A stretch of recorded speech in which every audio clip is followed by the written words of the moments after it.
अस्सलाम वालेकुम viewers, hope you are all fine. Last video में मैंने आपको बताया था 9th क्लास का चैप्टर नंबर 1 था मैथ का, जो कि मैट्रिसेस है। उसके बारे में मैंने आपको बताया था कि मैट्रिसेस क्या होते हैं, उनका इंट्रोडक्शन बताया था और साथ में हमने एक्सरसाइज 1.1 भी की थी। आज की वीडियो में मैं आपको बताऊंगी कि मैट्रिसेस की टाइप्स कितनी हैं और कौन कौन सी हैं। तो आइए टाइम ज़ाया के बगैर हम चलते हैं अपनी वीडियो की तरफ। टाइप्स ऑफ मैट्रिसेस, फर्स्ट इसकी टाइप है रो मैट्रिक्स। रो का कंसेप्ट मैंने आप लोग को लास्ट वीडियो में दिया था। अगर अभी तक आप में से किसी ने मेरी वो वीडियो नहीं देखी तो इसका लिंक मैं डिस्क्रिप्शन बॉक्स में डाल दूँगी, आप वहाँ पे जाके मेरी वो वीडियो देख सकते हैं। रो मैट्रिक्स, रो मैट्रिक्स उस मैट्रिक्स को कहते हैं जिसमें एक ऐसा मैट्रिक्स जिसमें सिर्फ एक रो आती है, उसे कहते हैं रो मैट्रिक्स। जैसे कि मैं यहाँ पे एक मैट्रिक्स लिख रही हूँ, A इज़ इक्वल 1 3 -5। ये मैंने एक मैट्रिक्स लिखा है, इसके अंदर आपको नज़र आ रहा है सिर्फ 1 रो आ रही है, ठीक है। इस वजह से इस मैट्रिक्स को हम नाम देंगे रो मैट्रिक्स का। यहाँ से हम इस मैट्रिक्स का ऑर्डर कैसे निकाला जाता है ये मैंने आपको लास्ट वीडियो में बताया था। ऑर्डर फाइंड आउट करने के लिए हम सबसे पहले लिखेंगे इसमें रोज कितनी है। रो सिर्फ एक आ रही है बाय, और आगे हम लिखेंगे कॉलम 1 2 एंड 3, इसके अंदर कॉलम आ रहे हैं। मैंने आपको ऑर्डर निकालने का कॉन्सेप्ट दिया था लास्ट वीडियो में। अगर आपने वो वीडियो नहीं देखी तो डिस्क्रिप्शन बॉक्स में मैं उसका लिंक डाल दूंगी, आप वहाँ से जाके ऑर्डर भी समझ सकते हैं कि कैसे ऑर्डर निकाला जाता है किसी भी मैट्रिक्स का। दूसरी मैट्रिक्स की टाइप है कॉलम मैट्रिक्स।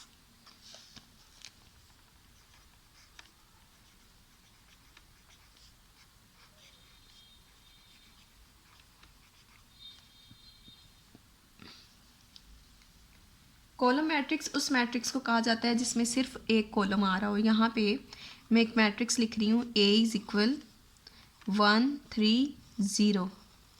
ये जो मैट्रिक्स मैंने लिखा है इसके अंदर आपको नज़र आ रहा है वर्टिकल वे में मैंने लिखा है। वर्टिकल वे में जो मैट्रिक्स लिखा जाता है उसे हम कहते हैं कॉलम मैट्रिक्स। इसके अंदर सिर्फ एक कॉलम आ रहा है, इस वजह से ये कॉलम मैट्रिक्स कहलाएगा, ठीक है। यहाँ से हम इसका भी ऑर्डर फाइंड आउट कर सकते हैं। ऑर्डर निकालने के लिए हमने सबसे पहले लिखना होता है रो को। 1 2 एंड 3 इसके अंदर रोज आ रही हैं, जबकि इसके अंदर जो कॉलम आ रहे हैं वो एक है, ठीक है। तो ये होता है कॉलम मैट्रिक्स। थर्ड इसकी जो टाइप है वो है रेक्टेंगुलर मैट्रिक्स।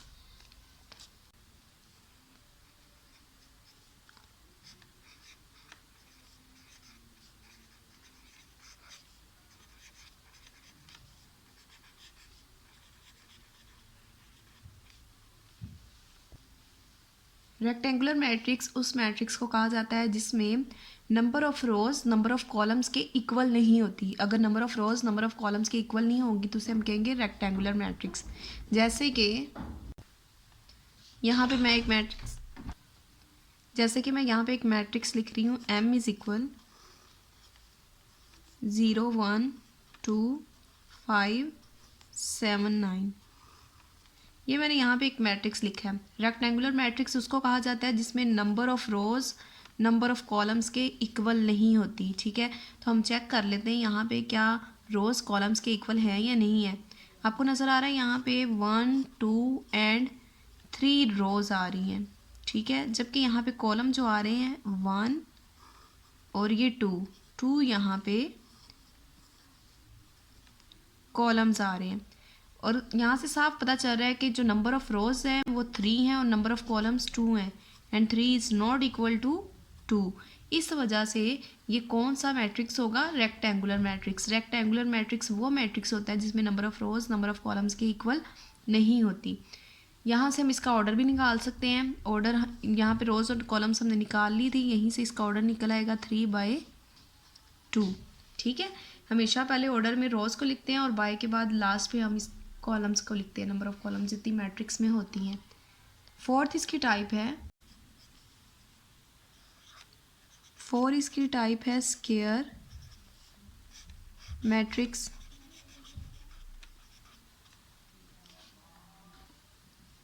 एक मैट्रिक्स को स्क्वायर मैट्रिक्स तब कहते हैं जब नंबर ऑफ रोज इक्वल होती हैं नंबर ऑफ कॉलम्स के। यहाँ पे मैं एक मैट्रिक्स लिख रही हूँ, M इज़ इक्वल 1 5 3 2। अब आप लोग को नज़र आ रहा होगा ये एक स्क्वायर मैट्रिक्स है, क्योंकि यहाँ पे number of rows number of columns के इक्वल हैं। यहाँ पे देखें 1 एंड 2 रोज़ आ रही हैं और यहाँ पे जो कॉलम है वो भी 2 हैं। ठीक है, रोज़ और कॉलम्स इक्वल हो गए, इस वजह से ये क्या होगा, स्क्वायर मैट्रिक्स। इसका ऑर्डर भी हम इस तरीके से लिखेंगे। पहले हम लिखेंगे रोज़ जो कि 2 हैं, 2 बाय, और कॉलम्स भी यहाँ पे 2 है।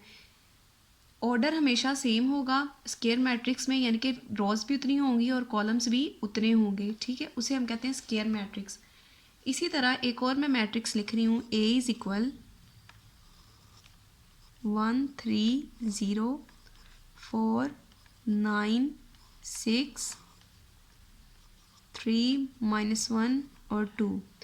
यहाँ पे मैंने एक मैट्रिक्स लिख लिया है जो कि ऑर्डर 3 बाय 3 का है, क्योंकि यहाँ पे देखें 1 2 एंड 3 यहाँ पे रोज़ आ रही हैं और 3 यहाँ पे कॉलम आ रहे हैं।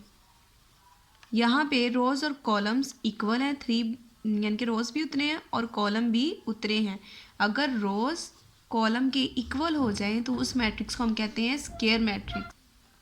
5 डेफिनेशन है मैट्रिक्स की। टाइप है ज़ीरो मैट्रिक्स, जिसको नल मैट्रिक्स भी कहा जाता है। ज़ीरो या नल मैट्रिक्स को डिनोट करने के लिए हम सिंबल यूज़ करते हैं ओ। ठीक है, एक मैट्रिक्स तब ज़ीरो मैट्रिक्स कहलाता है अगर किसी मैट्रिक्स में मौजूद तमाम एंट्रीज़ या उसके एलिमेंट्स ज़ीरो हों। जैसे यहाँ पे मैं एक मैट्रिक्स लिख रही हूँ जिसके अंदर आपको नज़र आ रहा होगा सारी इसकी एंट्रीज़ इक्वल हैं ज़ीरो के। अगर सारी एंट्रीज ज़ीरो के इक्वल हो जाएंगी तो उस मैट्रिक्स को हमने कहना है वो ज़ीरो मैट्रिक्स है। ठीक है, वो मैट्रिक्स 1 ऑर्डर का भी हो सकता है, जैसे यहाँ पे मैंने ज़ीरो लिख दिया मैट्रिक्स में। इसके अलावा वो रेक्टेंगुलर भी मैट्रिक्स हो सकता है, 0 0 0 और ये भी 0। ठीक है, तो ये क्या होगा, नल मैट्रिक्स या फिर ज़ीरो मैट्रिक्स, क्योंकि इसके अंदर मौजूद तमाम एंट्रीज ज़ीरो हैं। नेक्स्ट इसकी डेफिनेशन है, टाइप है, नेक्स्ट इसकी टाइप है ट्रांसपोज ऑफ अ मैट्रिक्स।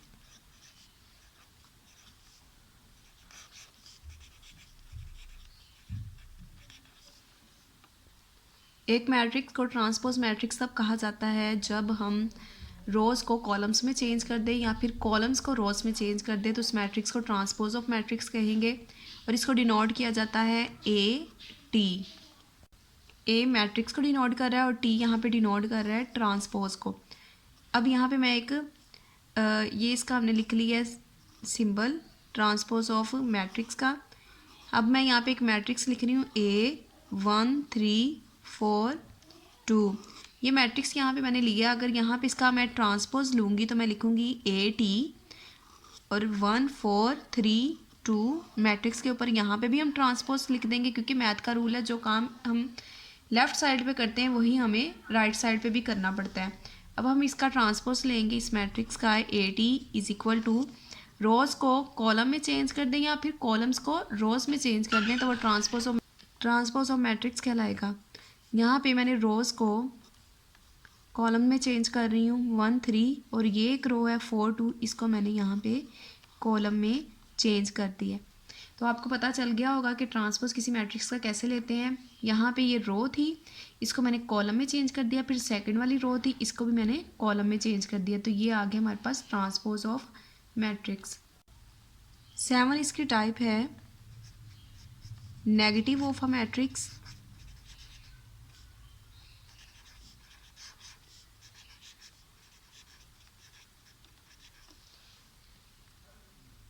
यहाँ पे मैं एक मैट्रिक्स ले रही हूँ B इज इक्वल 1 3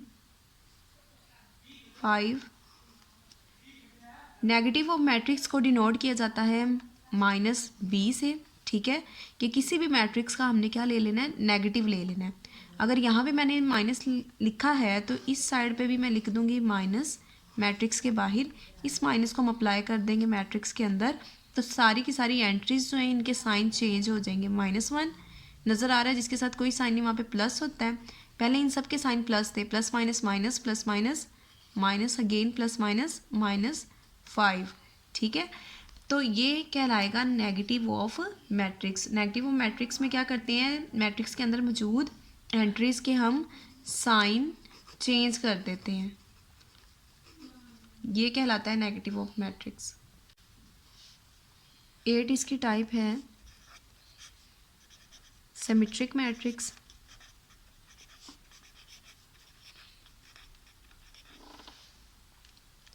एक मैट्रिक्स को हम सिमेट्रिक मैट्रिक्स तब कहते हैं जब A is equal A transpose हो, ठीक है। इसका ये मतलब है कि मैंने अगर यहाँ पे एक मैट्रिक्स ले लिया है A जो कि 1 2 2 1 है, ठीक है।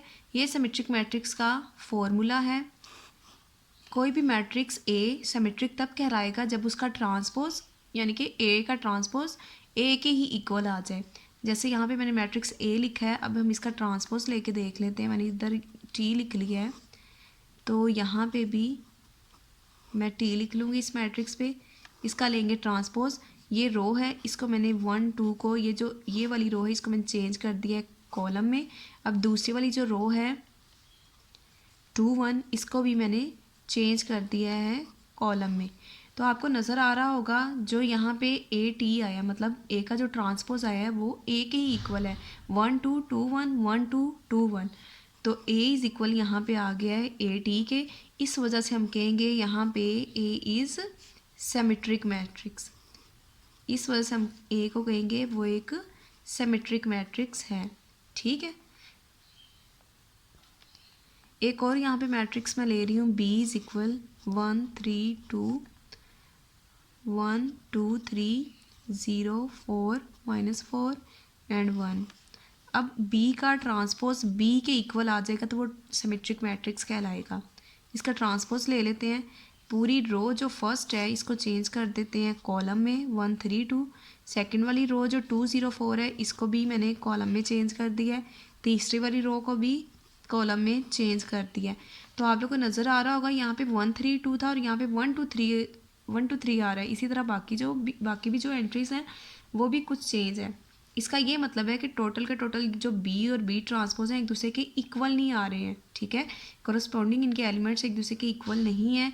इस वजह से मैं यहाँ पे लिखूँगी B is not equal B transpose, so B is not symmetric matrix.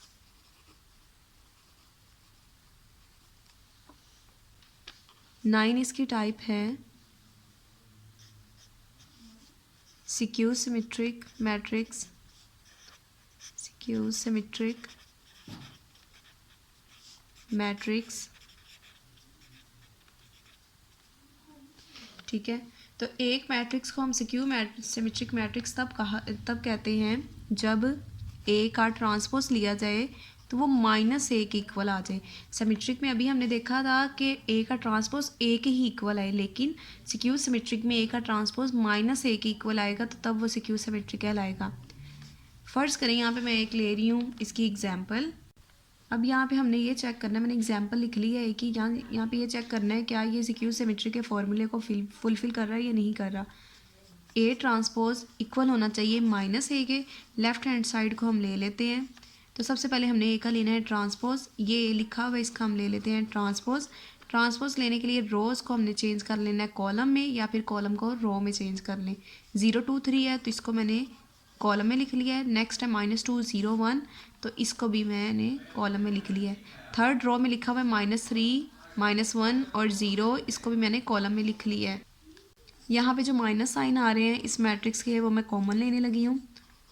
2 के साथ -1 कॉमन ले लिया, 3 के साथ माइनस और यहाँ पे आ रहा था प्लस, तो माइनस अब कॉमन लिया है तो इसके साथ आ जाएगा माइनस और यहाँ पे 0 नेक्स्ट है तो इसका भी साइन चेंज होकर +1 हो जाएगा क्योंकि माइनस मैंने यहाँ पे कॉमन लिया हुआ है। इसका साइन प्लस है तो इधर आके माइनस हो जाएगा। इसका प्लस है क्योंकि माइनस कॉमन ले लिया तो प्लस माइनस माइनस वन, और ज़ीरो है तो क्योंकि यहाँ पे हमने कोई भी साइन नहीं लगाना। तो अब हम चेक कर लेते हैं, यहाँ पे माइनस लगा दिया, ये पूरा मैट्रिक्स क्या ए के इक्वल है या नहीं है। ए यही लिखा हुआ है, ज़ीरो है पहला एलिमेंट, दूसरा टू है, तीसरा थ्री है, नेक्स्ट माइनस टू है, फिर ज़ीरो है, ये भी वन है, माइनस थ्री है, ये माइनस वन और ये ज़ीरो। मतलब कि ये बिल्कुल ए के ही इक्वल आया, तो यहाँ पे मैं लिखूँगी ए। इस साइड पे लिया था हमने ए ट्रांसपोज, यहाँ से पता चल रहा है कि ए का जो ट्रांसपोज है वो माइनस ए के इक्वल आ गया, इस वजह से ए मैट्रिक्स यहाँ पे सिक्यू सिमेट्रिक मैट्रिक्स है, सिक्यू सिमेट्रिक मैट्रिक्स। 10th इसकी टाइप है diagonal matrix.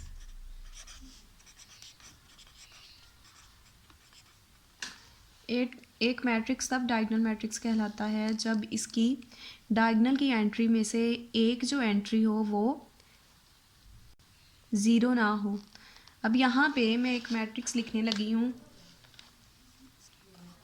A is equal 1 3 2 4 5 6 0 2 3। यह आप लोग को समझाने के लिए मैंने यहाँ पे लिखा है कि डायगोनल मैट्रिक्स कौन सा होता है। ये जो लाइन आपको नज़र आ रही है इसको कहते हैं डायगोनल लाइन, ठीक है। ये डायगोनल एंट्रीज कहलाती हैं, डायगोनल एंट्रीज। जबकि ये वाली जो एंट्रीज हैं जो साइड पे आ रही होती हैं, डायगोनल लाइन के बाहर जो आ रही होती हैं, उनको कहते हैं नॉन डायगोनल एंट्रीज, ठीक है। इसी तरह ये भी नॉन डायगोनल एंट्रीज है। अब मैं आपको बताती हूँ कि डायगोनल मैट्रिक्स कौन सा होता है। यहाँ पे एक मैट्रिक्स मैं लिख रही हूँ, सी इज इक्वल 1 3 0, यहाँ पे साइड पे मैं लिख रही हूँ 0, ठीक है। तो ये जो इसकी लाइन है ये कहलाएगी डायगोनल मैट्रिक्स, मतलब कि ये सारी डायगोनल एंट्रीज कहलाएंगी जिसके अंदर कम से कम एक ऐसा एलिमेंट होना चाहिए जो ज़ीरो ना हो, ठीक है। बाकी सारे चाहे ज़ीरो हो जाएं। और ये जो नॉन डायगोनल एंट्रीज हैं ये तो मस्ट है कि ये ज़ीरो ही होनी चाहिए। इसी तरह जो लोअर वाली है ये भी ज़ीरो होनी चाहिए, ठीक है। आप लोग को नज़र आ रहा है जो डायगोनल एंट्रीज के बाहर एंट्रीज नज़र आ रही हैं, ये सारी की सारी ज़ीरो हैं, इधर भी सारी ज़ीरो हैं। और दरमियान वाली जो लाइन है यहाँ पे जो एंट्रीज आ रही हैं ये कहलाएंगी डायगोनल मैट्रिक्स। डायगोनल मैट्रिक्स में आपने याद रखना है कि डायगोनल एंट्रीज़ के अलावा बाकी जो सारी एंट्रीज़ हैं वो ज़ीरो होंगी तो डायगोनल बनेगा, अदरवाइज़ नहीं बनेगा। इसी तरह अगली इसकी जो टाइप है वो आती है स्केलर मैट्रिक्स। अब जो स्केलर है वो भी डायगोनल से ही रिलेट करती है थोड़ी सी। स्केलर मैट्रिक्स में क्या होता है, यहाँ पे पहले लिख लेते हैं। 11 इसकी टाइप है जो कि स्केलर मैट्रिक्स है। स्केलर मैट्रिक्स की टाइप हमें क्या कहती हैं कि डायगोनल की जो सारी एंट्रीज़ हैं वो सेम होंगी तो वो स्केलर होंगी, अदरवाइज़ वो स्केलर नहीं होंगी।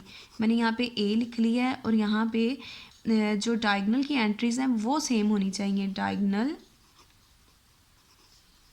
Entries must be same are same except 0 and 1, यानी कि डायगोनल की एंट्रीज में सारी 0 और 1 के अलावा बाकी कोई भी आप लिख सकते हो। यहाँ पे मैं लिख रही हूँ के, और बाकी जो सारी नॉन डायगोनल एंट्रीज हैं वो 0 ही होनी चाहिए।